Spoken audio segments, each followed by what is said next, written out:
Assalamualaikum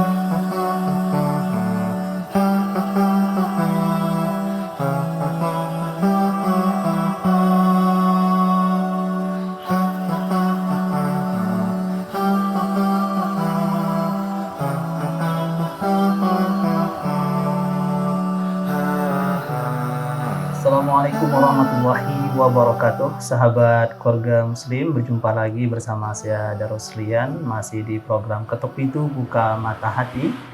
Di episode kali ini kita masih di daerah Tembung, dan sekarang ini saya sudah berada di rumah salah satu warga yang ada di Tembung ini dengan Pak Anto. Nah, kita akan berbincang-bincang dengan beliau bagaimana beliau menjalani kehidupan ini dengan 4 anak beliau dan 1 istri dengan pendapatan yang jauh dari kata rata-rata pendapatan. Baik, kita akan ngobrol dengan beliau. Assalamualaikum, Pak. Waalaikumsalam warahmatullahi wabarakatuh. Gimana kabarnya Pak Anto? Sehat. Sehat, Pak. Oke. Hari ini nggak masuk kerja, Pak? Tadi kerja jaga parkir. Oh, kerjanya jaga parkir, Pak? Iya. Di mana, Pak? Di Masjid Umar bin Abdul Aziz, Pasar 10. Oke, iya. Oke. Itu lumayan jauh juga dari sini, Pak ya? Lumayan sangat jauh. Oke. Itu Bapak ke sana Ya, naik angkot? kalau ada uang saya naik angkot, kalau nggak ada uang saya jalan. Jarang. Kalau Ya. jalan kaki itu berapa lama? 40 menit 40 paling. menit. Paling lama. Ya, jadi jaga parkir itu udah berapa lama di sana, Pak, jaga parkir? Jalan 2 bulan lah. 2 bulan. Jalan 2 bulan. Iya. Sebulan lebih lah. Itu dari jam kerjanya berapa jam, Pak? Jam kerja dari mulai jam 11 sampai jam 2. Jam 11 pagi, Pagi sampai jam 2 siang. jam 2 siang. Iya. Cuman 3 jam aja. 3 jam aja kerja. 3 jam aja. Iya. Jadi selebihnya Bapak kerja. Ya, kadang saya disuruh bantu-bantu di masjid. Kadang ada jemaah minta tolong bersihkan masjid. Ya, itulah menghabisi waktu kita untuk bekerja. Itu pun dikasih lah sama jemaah tuh gaji gitu. Itu kan kalau nggak ada ya pulang ke rumah. Itu sebelum dari pagi-pagi Bapak di aktivitasnya apa, Pak? Ini kan jam 11 masuk kerja ke parkir Ya, gitu, jaga parkir. aktivitas nggak ada, Pak. Nggak ada aktivitas. Nggak mencoba gitu kerjaan lain gitu misalnya? Udah saya coba, cuman tidak ada yang mau menerima saya karena KTP saya kan KTP Pekanbaru. KTP Pekanbaru. Bapak aslinya emang orang Pekanbaru. Jadi kalau kemarin udah berapa tahun, Pak? udah setahun lebih lah, setahun 2 bulan gitu. Setahun 2 bulan. Iya. Udah setahun 2 bulan itu masih belum dapat pekerjaan yang Belum cukup dapat. lumayan gitu lah, Pak ya. Iya. Dengan alasannya tadi karena KTP Bapak bukan KTP Medan. Iya. Itu emang berpengaruh untuk mencari kerjaan, Pak? Mencari kerja yang pengaruh, apalagi zaman sekarang ini kan. Mau kerja, orang lagi kerja udah diberhentikan. Betul. Apalagi kita yang mau bekerja, yang sudah bekerja diberhentikan. Itu udah saya coba keliling-keliling di kota Medan sambil berjalan. Iya. Tidak naik kereta, berjalan kaki saya coba-coba cari kerja. Ya rata-rata menolak saya. Pertama menerima KTP Pekanbaru. Iya. Kemudian tanya rumah sendiri apa rumah kontrakan? Rumah kontrakan. Nggak mau lagi menerima. Kenapa gitu, Pak? Ya karena kan pertama KTP Pekanbaru, yang kedua rumah kita ngontrak. Jadi kan anggapan orang kita kan nggak jelas. Oh, nggak serius gitu Nggak jelas kita, statusnya nggak jelas. Nanti kalau ada apa-apa nanti di mana mau dicari, itulah pemikiran bos-bos tuh. Pemikiran bos mungkin seperti itu. Iya. Pemikiran bos seperti itu. Pernah ada usaha gitu, Pak, misalnya kepala dusun di sini atau kepala desa untuk carikan pekerjaan gitu? Iya, teman-teman di Mubas sudah di Masjid Umar bin Abdul Aziz sudah tahu kondisi saya kan. Ya rata-rata orang tuh mau menolong saya. Cuman sampai sekarang ya belum ada lah untuk pekerjaan tambahan selain dari parkir tadi, jaga parkir. Dan di sini pun saya baru 3 bulan. Oh, 3 bulan. Sebelumnya di mana, Pak? Di Pasar 9. masih daerah sini juga, masih di Tembung juga. Iya. Dulu kerjaannya apa Pak sebelum jadi jaga parkir? Nggak ada serabutan, jual bakso bakar pernah di depan rumah. Ya kok itu berhenti kenapa? Nggak jalan. Nggak jalan. Kita modal kita 100.000, dapat kita 150.000 itu pun 3 hari. 3 hari modal kita 100.000, dapatnya 150.000. Jadi 3 hari itulah 50.000 itu kita gunakan untuk makan. Sudah balik lagi kita udah 3 hari laku, belanja lagi kita dengan 100.000, 50.000 itu untuk makan. Nah, terus seperti itu terus. Jadi seminggu 100.000 lah dapat kita. Keuntungan. Iya. Itu jauh dari kata cukup masih Pak ya? Nggak cukup bagi saya itu. Jadi kalau boleh tahu Bapak jaga parkir itu berapa dapat per minggu apa per bulan Pak? Per pekan. Per pekan. Iya. Iya, itu dapat. Saya jaga parkir Jumat sama Ahad. 2 hari aja. 2 hari aja. Jumat saya sama Ahad dikasih, hari Jumat dikasih 50, Ahad dikasih 50. Berarti 100, berarti 400 sebulan Pak ya? 400 sebulan. Kalau melihat dari jadwal Bapak, berarti masih banyak waktu Bapaknya sebenarnya. Masih banyak yang kosong. Kalau Bapak bisa dapat pekerjaan yang lebih baik, yang maksudnya ya gajinya lebih tinggi. Iya. Memang tidak ada yang mau menerima saya. Ya mungkin Bapak bisa terus berusaha Pak ya. Iya. Insya Allah mungkin ya kota Medan seluas gini, ini kan Tembung juga termasuk ya banyak di sini pasar, termasuk pasar juga Tembung ini kan Pak. Oke, sahabat keluarga Muslim, ya kita sudah ngobrol sebentar dengan Pak Anto, ya. Beliau aslinya ternyata bukan orang Medan, pindah dari Pekanbaru dan sampai sekarang sudah hampir setahun lebih beliau belum mendapatkan pekerjaan yang mencukupi untuk kebutuhan keluarga beliau. Namun beliau terus berusaha ya dan bersabar dan berdoa. Baik, nanti kita akan lanjutkan kembali obrolan kita dengan beliau, tetap di Ketuk Pintu Buka Mata Hati.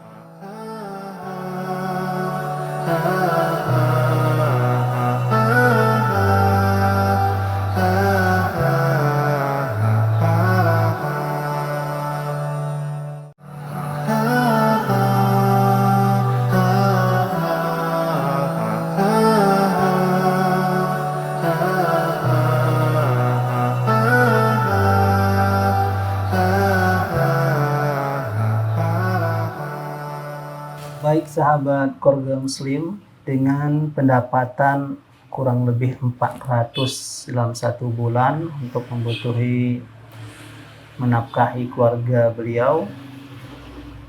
Nah, tentunya ini jauh dari kata cukup ya, karena kita melihat beliau juga punya tanggungan istri dan anak yang masih kecil dan masih sekolah juga.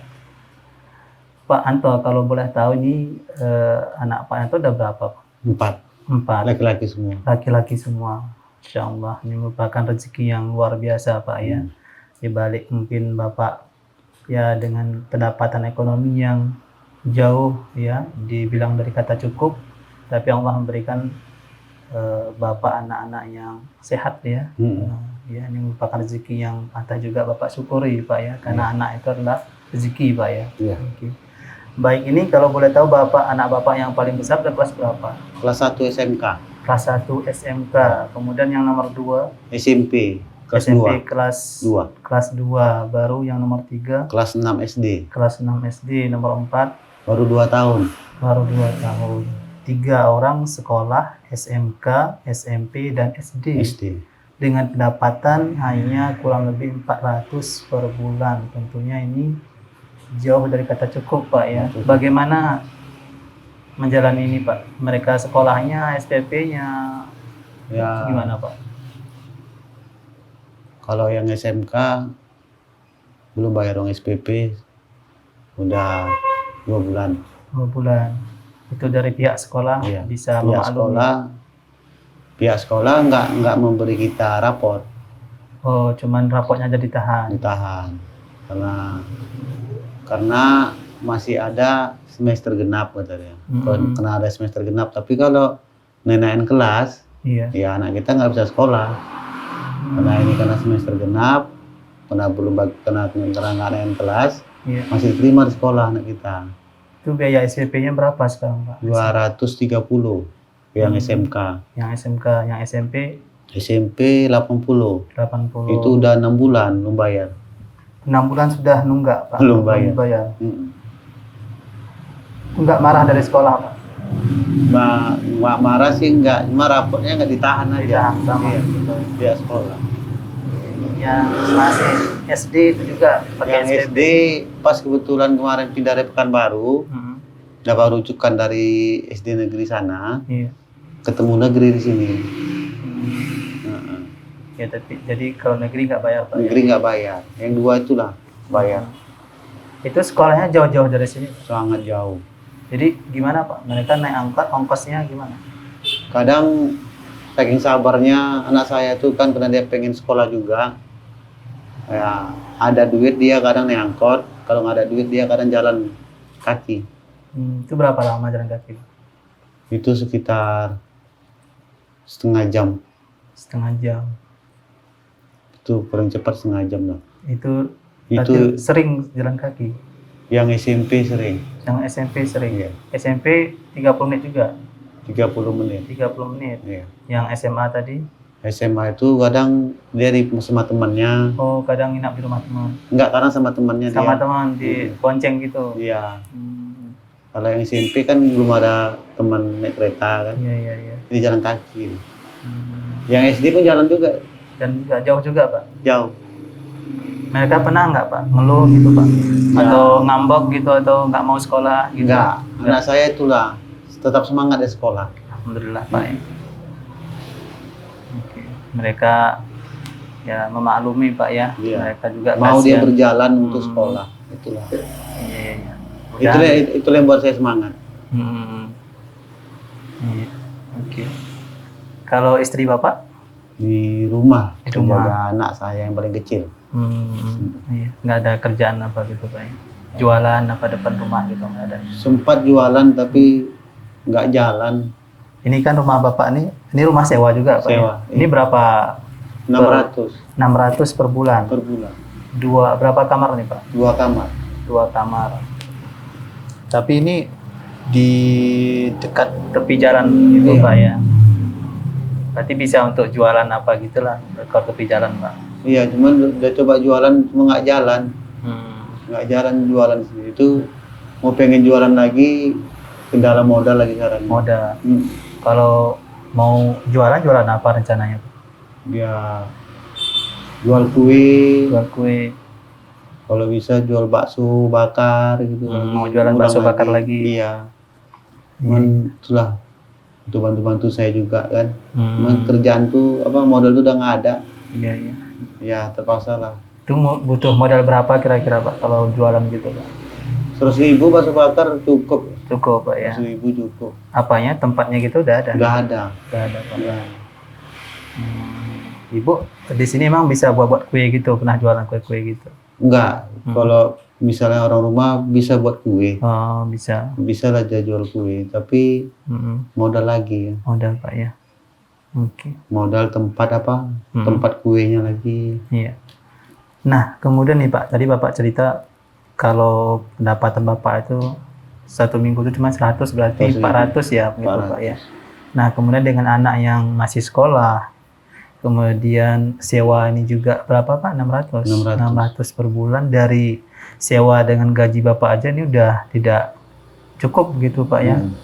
Nah, gimana dengan kebutuhan sehari-hari gitu, Pak, ya? Oke, baik, Pak, nanti kita akan lanjutkan kembali, Pak, ya, obrolan dengan Bapak. Sahabat Keluarga Muslim, sungguh sangat memprihatinkan keadaan Pak Yanto dengan gaji, dengan kebutuhan kehidupan sehari-hari, bahkan untuk sewa rumahnya aja ini tidak cukup seperti itu.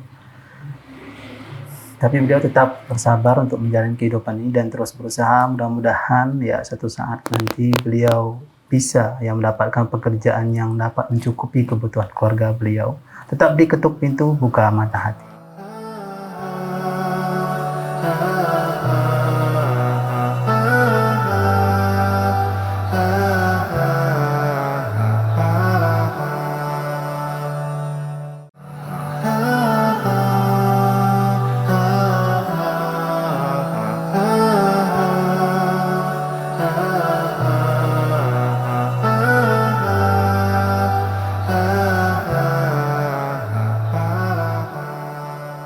Baik sahabat keluarga muslim, masih di Ketuk Pintu bersama Pak Anto. Ya. Dengan 4 orang anak beliau, 3 orang masih sekolah butuh biaya tentunya, dan sampai sekarang masih belum terbayar biaya sekolahnya saja. Nah, namun yang luar biasa, anak-anak beliau tetap semangat dalam melanjutkan sekolah mereka, walaupun harus berjalan kaki. Kita akan ngobrol lagi dengan Pak Anto. Pak, dengan keadaan kemudian kerjaan Bapak sampai saat ini belum mencukupi kebutuhan sehari-hari seperti itu, apakah ada keinginan untuk balik lagi ke Pekanbaru seperti itu, Pak? Mungkin di sana lebih bisa mendapatkan pekerjaan yang lebih bagus. Kalau keinginan tuh ada ke Pekanbaru. Karena lihat kondisi seperti ini di Medan. Iya. Tapi karena ekonomi udah nggak cukup lagi, mau balik ke Pekanbaru, ya terpaksa bertahan di Medan lah. Maksudnya biaya pulang seperti itu? Iya, biaya pulang, ongkos, anak sekolah pindahnya lagi. Iya. Jadi baju seragam diganti lagi. Kalau di Pekanbaru seragamnya 5 macam. 6 macam di Pekanbaru. Iya. Jadi kalau kita pindah ke Pekanbaru, tentu beli seragam lagi di sana, biaya sekolah lagi, urus pindah sekolah lagi. Oke. Nah, itu butuh kira-kira perkiraan biayanya berapa tuh, Pak? Kalau pindah ke sana? Kalau pindah ke sana sekolah aja tuh habis sekitar 3 juta. 3 juta. Sekolah aja. Belum lagi ongkos, belum lagi sewa rumah di sana. Nah, sewa rumah di sana per bulan 800. Nah, 700 per bulan. Belum lagi ongkos kita lagi ngangkat barang. Belum lagi naik bus. Betul. Habis sekitar 7 juta ada lah. Iya, 10 sampai 15 lah, Pak, ya. 10, 15. Mungkin sampai di sana masih ada uang untuk kebutuhan sehari-hari gitu, Pak, ya. Nah, kalau boleh tahu, Bapak kan aslinya di Pekanbaru gitu. Apa nggak ada saudara atau keluarga di sana? Saudara ada, cuman untuk menghubungi HP saya tidak punya pula. Udah lama nggak punya HP Bapak? Udah ada 2 bulan. Udah ada 2 bulan. HP-nya kemana, Pak? Rusak? Bukan, HP-nya saya jual untuk makan. Dijual? Untuk makan. Jual berapa tuh, Pak? Jual 500. 500? Iya.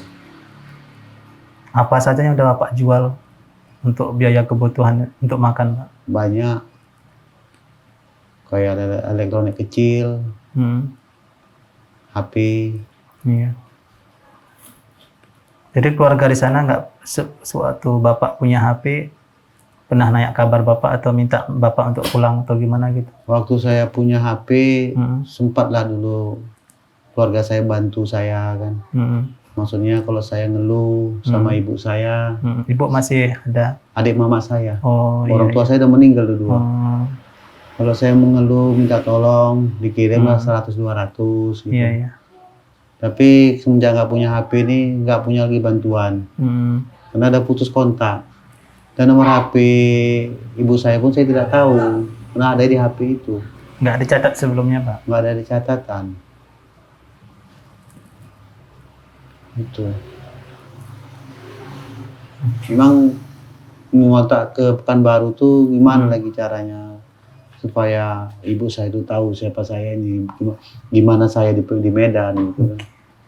Baik, mungkin Bapak bisa nanti mungkin buka Bapak maskernya, buka Pak, mungkin Bapak bisa sampaikan, mungkin dan tentu ada yang menonton, Bapak bisa lihat di sana.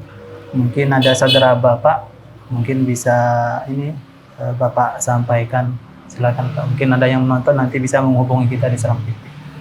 Ya, nama saya Anto, dari Pekanbaru, datang ke Medan. Ya, saya berharap siapa yang kenal saya, keluarga saya, kondisi saya sekarang seperti ini, susah.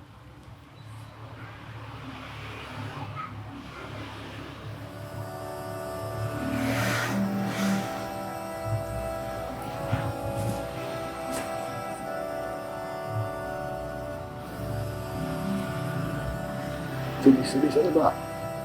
Oke, baik sahabat kaum muslim.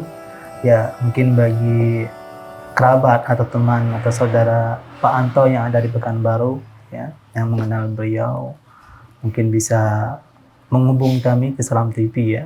Ya, mungkin ada yang bisa membantu beliau ya dengan kehidupan beliau sekarang ini yang sangat jauh dari kata cukup seperti itu. Ya. Baik Pak, mudah-mudahan Pak ya. Iya Pak. Bapak bersabar ya, terus berusaha ya, mudah-mudahan Allah akan bukakan rezeki Pak ya, pintu rezeki, Ya Allah. dapatkan pekerjaan yang bagus untuk Bapak. Amin ya Allah. Dengan doa anak Bapak. Baik, kita akan selain kita berbicara dengan Bapak di sini, kita juga akan menyampaikan sedikit amanah dari sahabat keluarga muslim yang telah berdonasi. Ya, sini.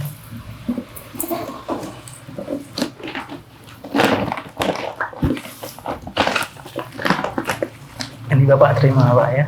Ada beras dan sedikit kebutuhan bahan pokok. Mudah-mudahan ini bermanfaat untuk Bapak, untuk membantu anak Bapak di sini. Dan mudah-mudahan Bapak cepatnya mendapatkan pekerjaan yang baik Pak ya, yang bagus, yang dapat menutupi kebutuhan rumah tangga Bapak, membiayai sekolah-sekolah anak Bapak di sini. Mungkin misalnya Bapak ucapkan terima kasih untuk para donatur di Salam TV Pak. Assalamualaikum warahmatullahi wabarakatuh.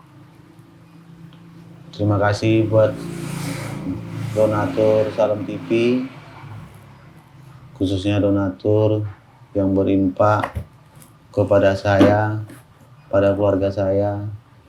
Saya ucapkan terima kasih, semoga dibalas kebaikannya sama Allah Subhanahu wa taala. Saya atas nama Ismanto, atas nama keluarga saya, anak saya yang 4, mengucapkan terima kasih kepada Salam TV, pada donatur yang telah membantu kami yang susah ini. Assalamualaikum warahmatullahi wabarakatuh. Waalaikumsalam warahmatullahi wabarakatuh. Baik sahabat keluarga muslim, kami ucapkan terima kasih pada para donatur Salam TV yang telah berdonasi, dan bagi Anda yang ingin berdonasi bisa mengirimkan donasian Anda ke nomor rekening di bawah ini. Dan khususnya bagi sahabat keluarga muslim yang ada di daerah Medan ya, mungkin mempunyai kerabat atau tetangga yang layak untuk kita ketuk pintunya, bisa konfirmasi ke nomor di bawah ini. Dan tetaplah bersyukur ya dalam masalah kehidupan, masalah harta, masalah dunia. Maka lihatlah ke bawah, kita mungkin merasa kita paling termiskin di dunia ini, paling yang tidak punya, namun masih ada yang di bawah kita, maka syukurilah apa yang ada yang kita miliki sekarang ini. Dan akhirnya saya Darus Lian pamit undur diri, ketuk pintu buka mata hati. Assalamualaikum warahmatullahi wabarakatuh.